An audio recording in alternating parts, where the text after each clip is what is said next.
Сенің 20 жыл өміріңді үнемдейтін лайфхак. Жанбота, мұқият тыңдасаң. Егер осыны ұқсаң, яғни сен 20 жыл қиналмайсың, сразу өмірдегі өзіңнің потогыңды аша бастайсың. Ол қандай лайфхак?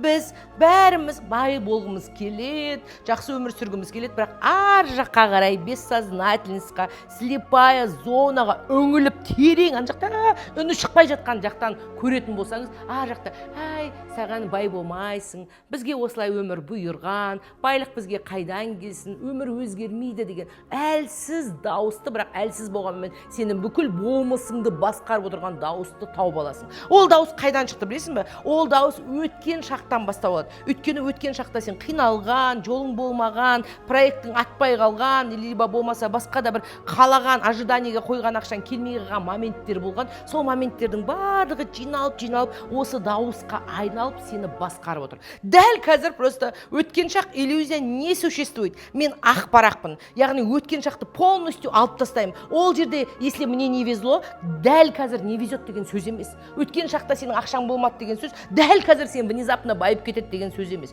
Сондықтан өткен шақтың бәрін шындыққа айналдырып, я расымен де ғой, мен қалай бай болуым мүмкін емес қой деген ойды арылт та полностью қазіргі шаққа қарай өтсең.